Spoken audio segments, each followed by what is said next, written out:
Subscribe कीजिए और देखिए एक दिल दहला देने वाली हॉरर स्टोरी और नए स्टोरी के नोटिफिकेशन के लिए बेल आइकन क्लिक कीजिए।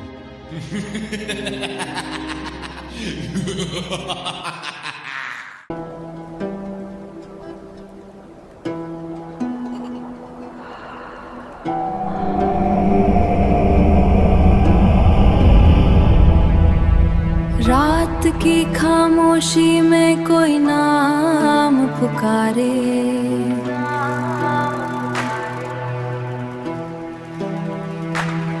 सुनसान गलियों में साया धीरे धीरे उतरे,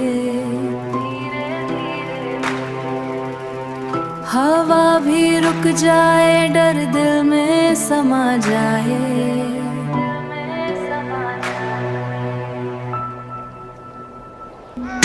है आया निश निश डाक, निश निश डाक,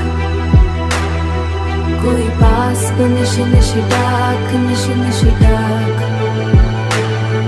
है आया निश निश डाक, निश निश डाक, कोई पास को निश निश डाक, निश निश डाक।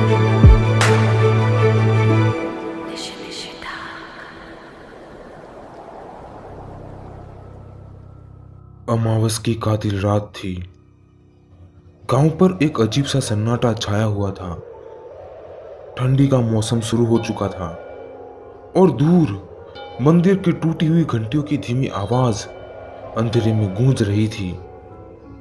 लोग अपने घर के दरवाजे जल्दी बंद कर चुके थे क्योंकि अमावस्या की रात थी और इस रात के बारे में गांव के लोग हमेशा एक चेतावनी दिया करते हैं। अगर कोई तुम्हारा नाम पुकारे तो जवाब मत देना, लेकिन चेतावनियां अक्सर उतनी ही डरावनी होती है जितनी उन्हें अनदेखा करने की जिज्ञासा। बंगाल का एक छोटा सा गांव पेथलपुर में हर कोई निशी डाक के बारे में जानता था। कहा जाता था कि वह अमावस की रात की खामोशी में किसी अपने की आवाज में नाम पुकारता है। ऐसी ही अमावस की एक रात गांव का एक झुंड पीपल के पेड़ के पास आग जलाए बैठा था।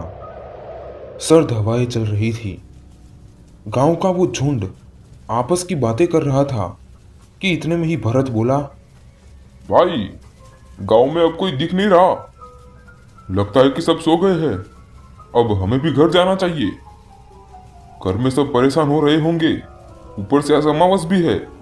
हाँ भाई, चलो चलो। और हाँ, याद रखना, अगर घर जाते समय ऐसा लगे हम सब में से कोई आवाज देकर किसी को बुला रहा है तो पीछे मुड़कर बिल्कुल मत देखना, वरना। अरविंद ने आग पर पानी डालकर आग बुझा दी। फिर सभी लोग अपने अपने घर की तरफ आगे बढ़ने लगे। उसी में से एक उपेंद्र लालटेन लेके अपने घर की तरफ आगे बढ़ रहा था।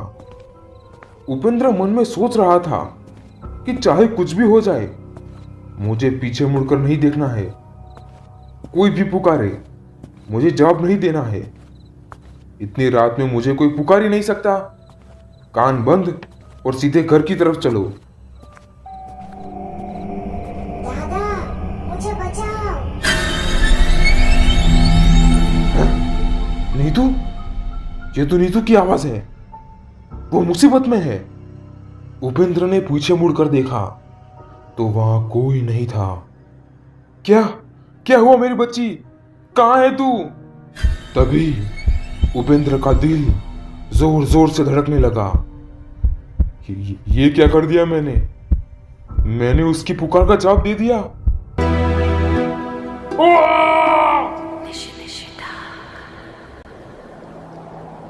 दूसरे दिन सुबह सभी लोगों को उपेंद्र की लाश नदी किनारे मिली। गांव के दरोगा हेमंत वहां आ पहुंचे।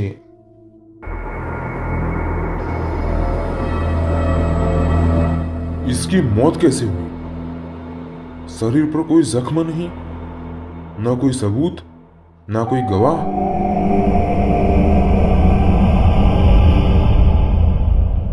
मुझे ऐसा लग रहा है कि हमेशा की तरह आज भी किसी ने कातिल को नहीं देखा होगा। इस गांव में कई महीनों से कत्ल पर कत्ल हो रहे हैं और कातिल का कोई सुराग नहीं। ताज्जुब है। क्या कोई बता सकता है कि कातिल कौन है? क्या मालूम साहब, हम भी आपकी तरह कातिल से अनजान हैं। हमें कुछ नहीं पता। आप सब लोग अनजान नहीं है, बस अनजान बनने का ढोंग कर रहे हैं। तुम लोगों की आंखों में जो डर है उससे साफ साफ पता चल रहा है कि आप लोग कातिल को जानते हो, लेकिन मुझे बता नहीं रहे हो। ठीक है, अनजान बने रहे आप लोग, पर याद रखना ये आग कभी ना कभी आपके घर को भी जला देगी। तभी गांव का एक बूढ़ा वहां बोल पड़ता है, क्या करेंगे आप कातिल के बारे में जानकर? क्या जानते हैं आप इस गांव के बारे में? अभी कुछ दिन पहले ही आपका तबादला गांव में हुआ है और आप कातिल के बारे में जानना चाहते हैं? हाँ, मैं जानना चाहता हूं। मैं उसे गिरफ्तार करके आपके सामने ले आऊंगा। अरे किसे सामने ले आएंगे आप दरोगा जी? क्या कभी किसी आत्मा को कोई पकड़ सका है?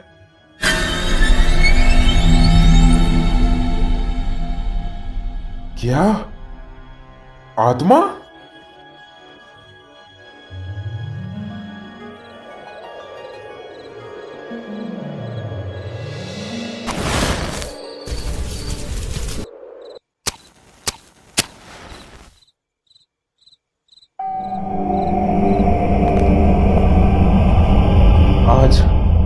आज एक और गांव का आदमी उस आत्मा की चपेट में आ गया बापूजी।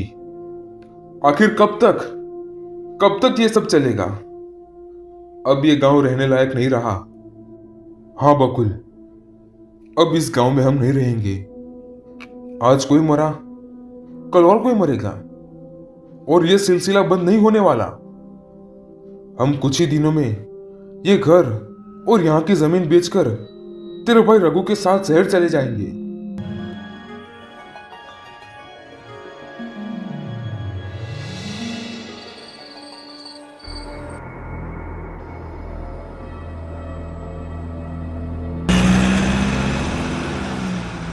चलो चलो चलो, पेथलपुर की बस, चलो चलो जल्दी चढ़ जाओ, चलो।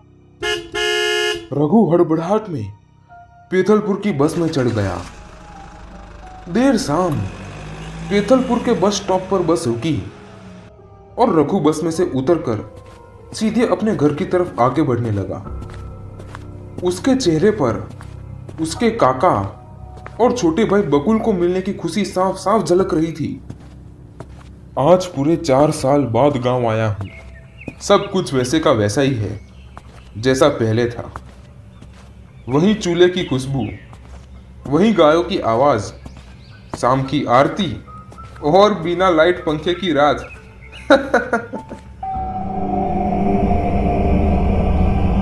अरे बिरजू काका, कैसे हैं आप? कितने साल बाद देखा आपको। अरे रघु बेटा तू? अरे चला जा, जा वापस लौट जा। यहां तेरा रहना ठीक नहीं है। जा वापस चला जा, जा चला जा। कमाल है, बिरजू काका आज मुझे देखकर खुश नहीं हुए। गांव में भी कोई नजर नहीं आ रहा। खैर, बकुल! अरे भैया आप अचानक यहाँ? हाँ मैं यहाँ। कैसी लगी सरप्राइज? और काका कहाँ है? रघु बेटा तू यहाँ क्यों आया तू? क्या बात है दास काका? क्या मैं अपने गांव नहीं आ सकता? अपने घर नहीं आ सकता? नहीं रघु, जा चला जा, अभी चला जा। बस अभी स्टेशन पर ही खड़ी होगी। जा वापस उसी बस में शहर लौट जा। अरे बापूजी, पर भैया अभी अभी तो आए हैं। हाँ, ये क्या कह रहे हैं आप दास काका? मेरी तो कुछ समझ में नहीं आ रहा। मैं कुछ सुनना समझना नहीं चाहता। बस तू चला जा, अभी चला जा। क्या? पर कम से कम 1-2 दिन तो रहने दीजिए।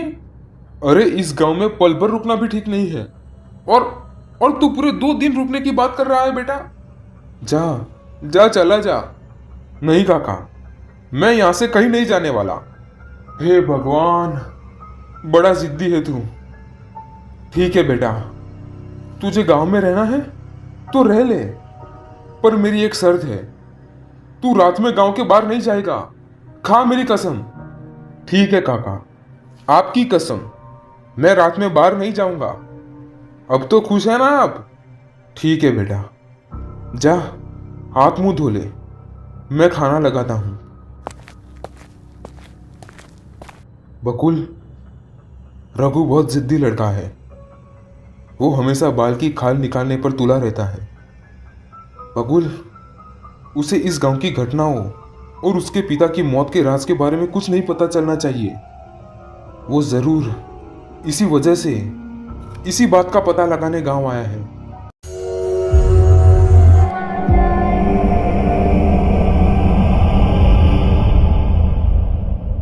बकुल, क्या बात है भैया? बकुल, क्या हुआ है इस गांव को? रात होते ही गांव में इतना सन्नाटा क्यों छा जाता है? गांव में अब पहले जैसी रौनक क्यों नहीं रही? अब मुझे पता नहीं है, मुझे कुछ नहीं पता भैया। बकुल वहां से बाहर भाग जाता है। अरे बकुल, सुन तो सही। मुझे गांव जाना चाहिए, शायद वहां से कुछ पता चले। रघु गांव में इधर उधर भटकता रहता है और सबसे इसका राज पूछता रहता है, पर कोई भी उसे कुछ भी बताने को राजी नहीं था। सब उसकी बात टाल देते थे और वहां से चले जाते थे। तभी सांझ हो गई, गांव पर अंधेरा छाने लगा। गांव के एक पेड़ के नीचे रघु को बिरजू काका बैठे हुए दिखाई दिए। वो उनके पास जाने लगा। उसे देखते ही बिरजू काका वहां से जाने ही वाले थे कि रघु ने उन्हें रोक लिया। बिरजू काका, आज नहीं, आज आपको बताना ही पड़ेगा। गांव में हो रही हत्याओं का राज क्या है? कौन है इनके पीछे? रघु ने कहा।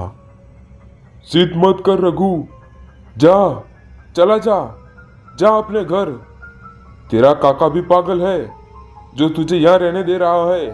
जा, भाग जा, चला जा यहां से। बिरजू काका ने रघु से कहा।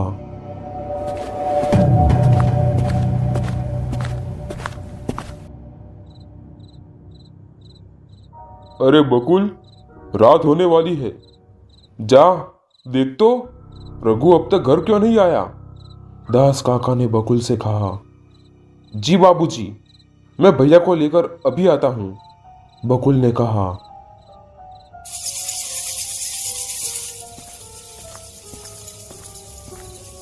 बकुल, अरे बकुल सुन तो। एक अनजानी आवाज बकुल के कानों में पड़ी। उसे लगा कि रघु उसे बुला रहा है। हाँ भैया। हैं? ये क्या कर दिया मैंने? छल लिया मुझे निशी डाक ने।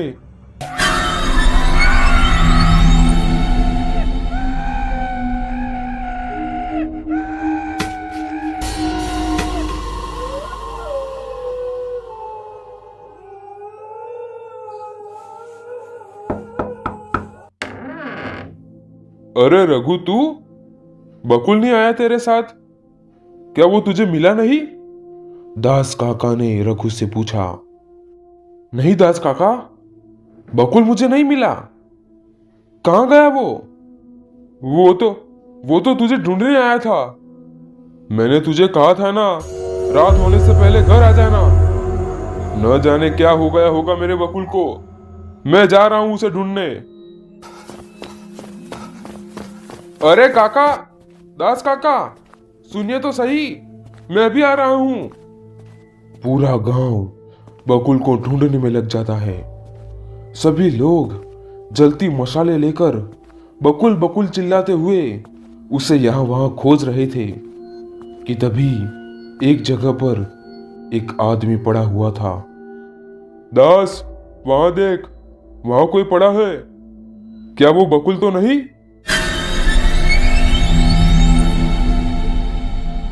नहीं, नहीं, वो मेरा बकुल नहीं हो सकता।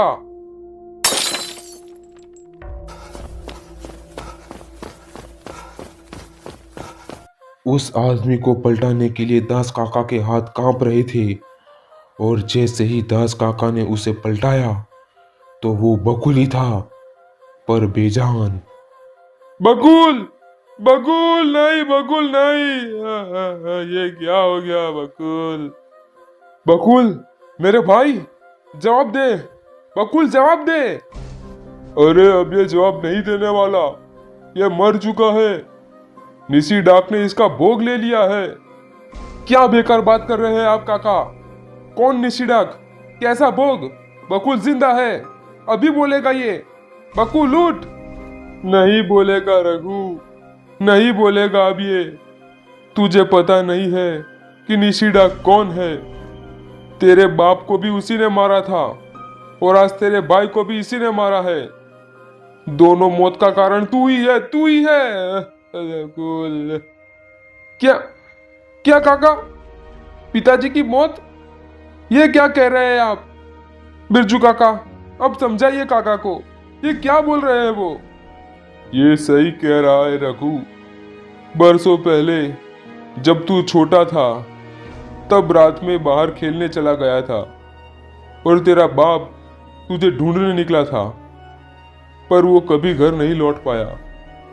वो भी निसी डाक का शिकार बन गया था और आज बकुल भी तुझे ढूंढने निकला था, वो भी निसी डाक का शिकार बन गया। अपने आप को संभाल दास, हमें बकुल का अंतिम संस्कार करना होगा। चल शमशान चल।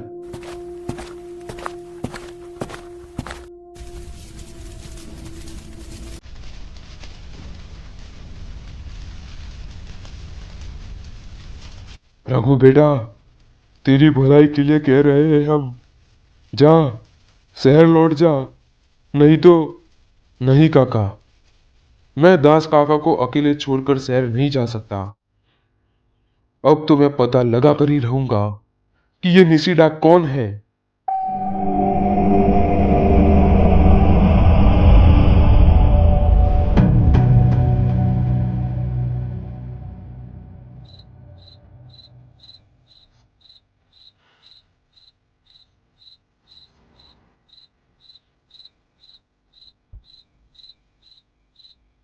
रघु, रघु बेटा, तुझे मुझे छोड़कर नहीं जाना चाहिए था। रघु, रघु।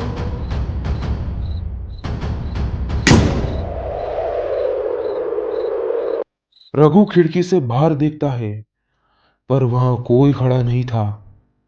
उसने दरवाजा खोला और लालटेन लेकर उस आवाज की दिशा में आगे बढ़ने लगा। वो बहुत आगे चला गया कि तभी दूर उसे अपनी मां खड़ी हुई दिखाई दी।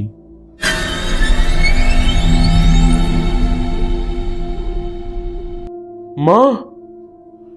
पर मां को मरे तो 20 साल हो गए, वो यहां कैसे? हैं?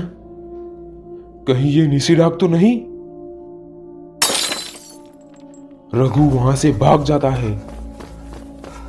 रघु भैया, रघु भैया मुझे बचाओ। पीछे से बकुल के कहराने की आवाज आती है, पर रघु अपने कान बंद करके सीधे घर की तरफ दौड़ने लगता है।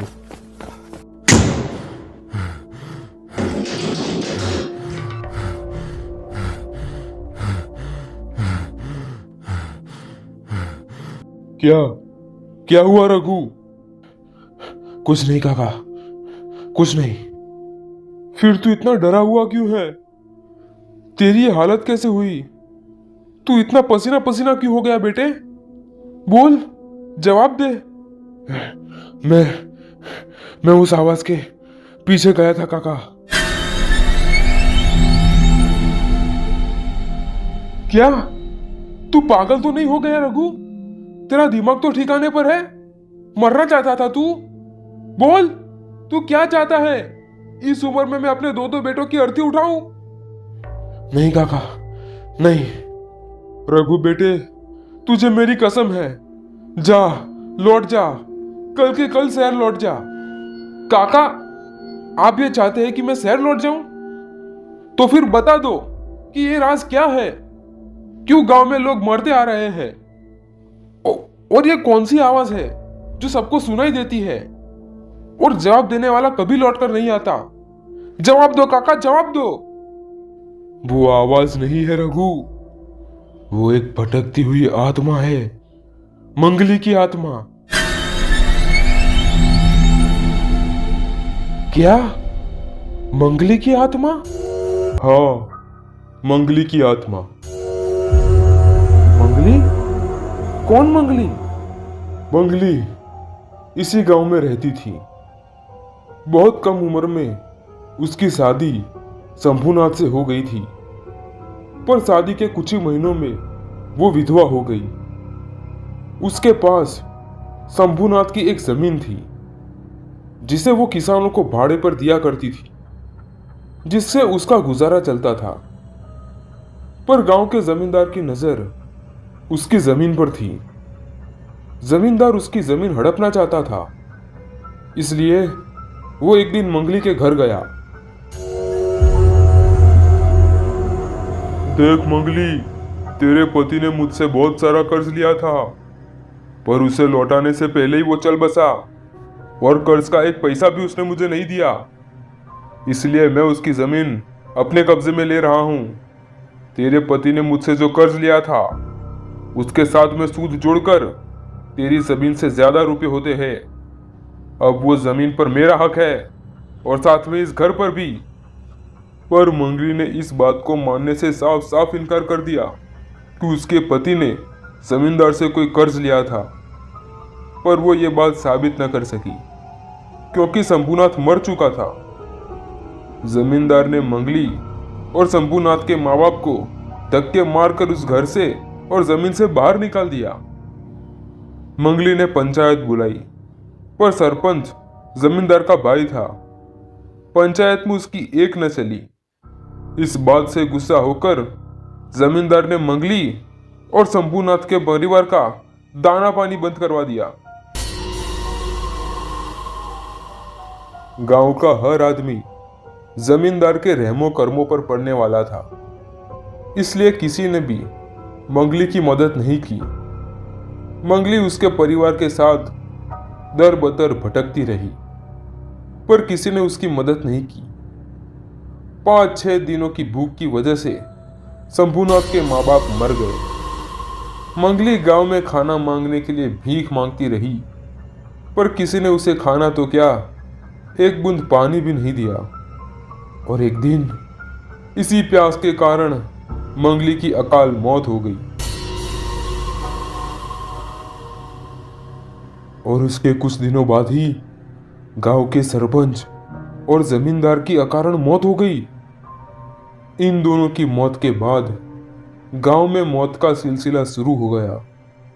गांव के हर आदमी को अपने किसी करीबी की आवाज सुनाई देती थी, वो भी 2 बार। अगर दूसरी बार बुलाने पर तुमने जवाब दे दिया तो तुम्हारी मौत तय है। मंगली की आत्मा निशिडाक बन के गांव में घूम रही है और गांव वालों से अपना बदला ले रही है। इसीलिए मैं कह रहा हूं रघु, यहां से चला जा, वरना यह आत्मा तुझे भी नहीं छोड़ेगी। काका, मंगली पर गांव वालों ने बहुत जुल्म किए। शायद वो उसी का बदला ले रही है, पर सारे गांव वालों को बिना कारण मारना ये ठीक नहीं है काका, ठीक नहीं है। मुझे कुछ करना होगा। क्या क्या करेगा तू? आत्मा से लड़ेगा? अरे मरेगा तू। काका, ऐसे तो यह सिलसिला बंद ही नहीं होगा। हमें कुछ भी करके मंगली की आत्मा को शांति दिलानी होगी, तभी ये मौत का सिलसिला रुकेगा। पागल हो गया है तू हैं? इसीलिए कोई तुझे सच्चाई नहीं बता रहा था। काका, जब तक उसकी आत्मा को शांति नहीं मिलेगी वो हर किसी को ऐसे ही मारती रहेगी। इस गांव के मासूम लोग उसके शिकार बनते रहेंगे, जैसे पिताजी बने, जैसे बकुल बना था। अरे रघु, यहाँ कोई कुछ नहीं कर सकता, कोई तेरी मदद नहीं करेगा। सब उससे डरे हुए हैं, कोई तेरा साथ नहीं देगा, देखना कोई तेरा साथ नहीं देगा। मुझे किसी की मदद नहीं चाहिए काका, मैं जानता हूं अब मुझे क्या करना है। क्या करेगा तू? हैं? क्या चल रहा है तेरे दिमाग में? काका, आप जानते हैं, जब मैं छोटा था तब इस गांव में त्रिभुवन काका रहते थे।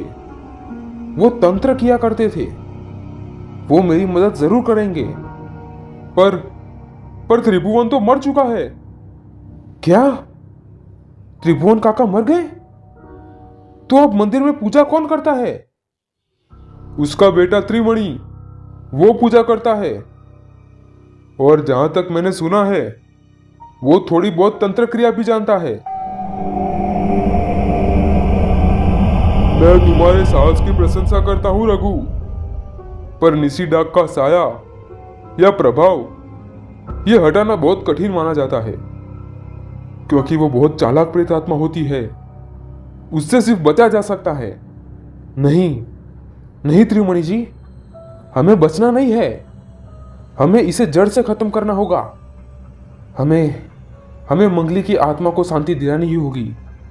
ये काम इतना आसान नहीं है रघु। आत्मा की शांति के लिए उस इंसान की अस्थियों का होना जरूरी है जिसे शांति पानी हो। अब मंगली की अस्थियां कहां से लाएंगे हम? पर मंगली की अस्थियों के बारे में गांव में कोई कुछ तो जानता होगा।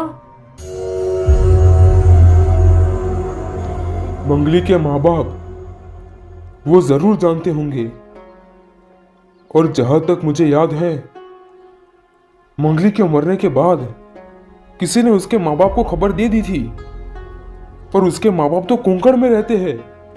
ठीक है काका, मैं अभी कोंकण जाने के लिए निकल जाता हूँ, शाम तक मैं वापस आ जाऊंगा। अमावस की रात में कोई धीरे से बुलाए, निशिडाक की आवाज दिल को सहमा जाए।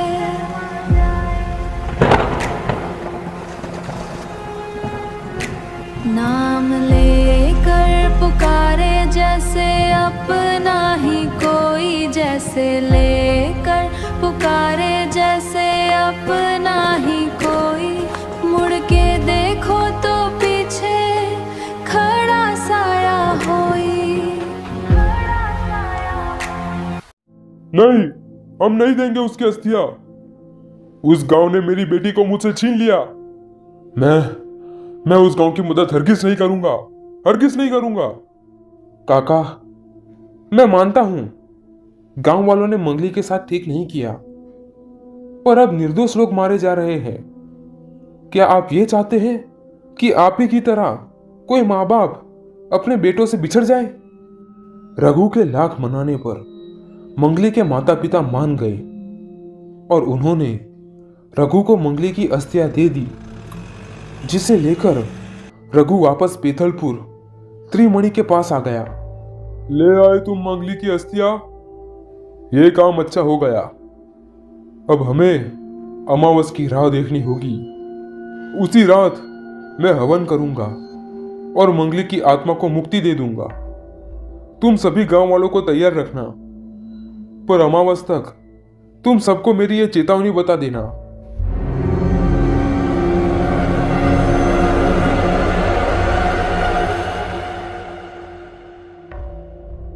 अमावस की रात गांव के चौपाल पर सारे गांव वाले जमा हुए थे। पंडित त्रिमणि ने हवन शुरू कर दिया था। उन्होंने सबसे पहले मंगली की हड्डियां आग में डाली, फिर नीम के पत्ते, फिर पंचामृत डाला। मंगली की आत्मा सामने आ, मंगली की आत्मा सामने आ, मंगली की आत्मा सामने आ। थोड़ी ही देर में गांव का वातावरण बदल गया। जलते हुए दिए बुझ गए, मंदिर की घंटियां जोर जोर से बजने लगी और एक आकृति सबके सामने आ गई। गांव वालों, ये मंगली की आत्मा है, जिनके साथ कभी ना कभी हमने या हमारे अपनों ने गलत बर्ताव किया था। आज आप सब उसकी माफी मांगे और उसके आत्मा की शांति की प्रार्थना करें, तभी शायद उसका प्रकोप खत्म होगा। गांव वालों ने मंगली की माफी मांगी और उसकी आत्मा की शांति के लिए प्रार्थना की और किसी और को परेशान न करने की भी प्रार्थना की। मंगली, हमें माफ कर दो, हमने तुम्हारे साथ बहुत गलत किया था, पर अब हम अपने अपने किए पर शर्मिंदा है। हम तुमसे प्रार्थना करते हैं कि अब गांव वालों पर अपना प्रकोप मत दिखाओ, उन्हें छोड़ दो। मंगली, गांव वालों को माफ कर दो और तुम्हारी मुक्ति का उपाय बताओ मंगली। मेरी अस्थियां नदी में विसर्जित कर दो, मैं मुक्त हो जाऊंगी। मंगली की आत्मा अब शायद मुक्त हो गई थी और अब वो किसी को परेशान नहीं करती, न कोई गांव वाला उसका शिकार बनता है।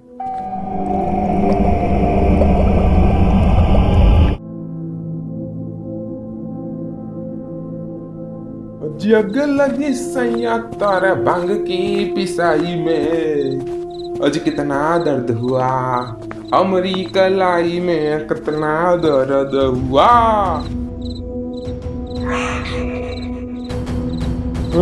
अमावस की रात में कोई धीरे से बुलाए, निशी डाक की आवाज दिल को सहमा जाए।